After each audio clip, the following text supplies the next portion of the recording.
Hi kids! Welcome to Storytime on Asher's Day. Please subscribe and give this video a thumbs up to help support Asher's Day.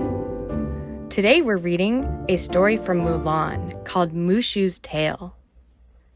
It was a peaceful night in the Fa household.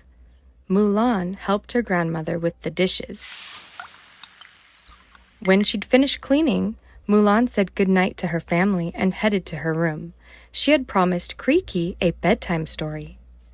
Mulan changed into her pajamas and then turned to her friend. "What story would you like to hear tonight, Cri-kee?"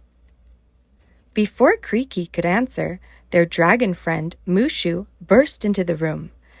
"Did I hear someone ask for a story?" Mulan nodded. "I was just asking Cri-kee what kind of story he wanted to hear." "Oh, I have the perfect story," Mushu said excitedly. "Can I tell it?" Mulan and Cri-kee both nodded. Mushu's stories were always entertaining. "Excellent," Mushu said.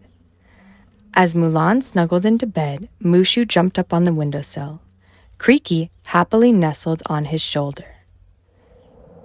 "It was a dark, snowy evening," Mushu began, "just like this one. Mulan was just getting into bed when she realized that Cri-kee's cage was empty.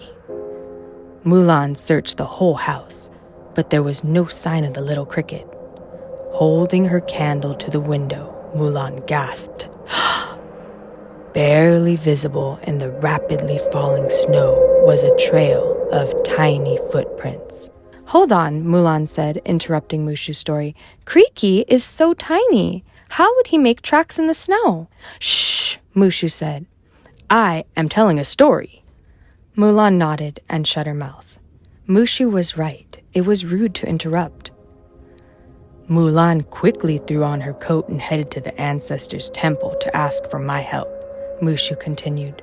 "Of course, it didn't take much time to convince me. I would do anything for that lucky bug." "Unless he's already asleep," Mulan whispered to Cri-kee. "Trying to wake him up can take forever." "I'm going to pretend I didn't hear you," Mushu said. Anyway, together, Mulan and I followed Cri-kee's trail deep into the woods. The snow continued to fall around us, so hard that we could barely see. We kept following the trail until I accidentally sneezed. Unfortunately, as I am a ferociously fierce fire-breathing dragon, I accidentally melted the snow. We had lost Cri-kee's trail. "Wait a second," Mulan said, interrupting Mushu's story again. "Wouldn't we be able to see the rest of Cri-kee's trail? You wouldn't have melted all the tracks, right?" Mushu crossed his arms and narrowed his eyes at Mulan. "I was just getting to that part."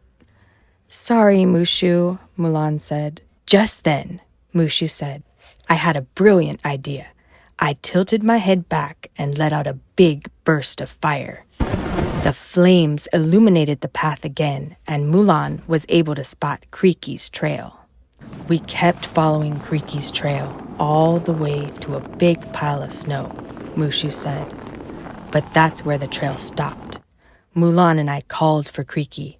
We heard a faint chirrup coming from underneath the mound of fallen snow.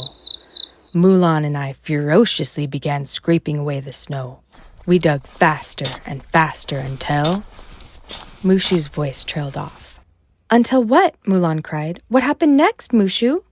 "We uncovered a cave that had been hidden by the snow. Cri-kee and a little girl from the village were inside," Mushu said. "They were both shivering uncontrollably." Mulan wrapped them in her coat while the little girl explained what had happened. She had been collecting firewood when the snow started. She had stopped in the cave to rest for a minute when suddenly a big pile of snow fell and blocked the entrance. Cri-kee had heard her cries for help. He was small enough to get inside and keep her company, but he couldn't get them both out. I lit a fire and we all warmed up before heading home. Everyone was safe and sound, and that's the story of how we found Cri-kee and rescued the village girl, Mushu finished. "But how exactly did Cri-kee know that the village girl was in that cave?" Mulan asked, confused. And why was he out in the storm in the first place? So many questions, Mushu said, waving his arms in frustration. It's just a story, Mulan. Mulan smiled at her friend. It was quite a story. It was, wasn't it? Mushu said. And telling it has worn me out. Mushu picked up Cri-kee and set him on the bed. Then he headed for the door. Good night, Mulan. Time for sleep. Mulan agreed. She and Cri-kee snuggled under the covers, and the two drifted off to sleep. The end. I hope you enjoyed the story. If you did, please give this video a thumbs up. It'll help our channel grow. And also, make sure you're subscribed and click that bell. You wouldn't want to miss out on new storytime videos. Alright, we'll see you all next time.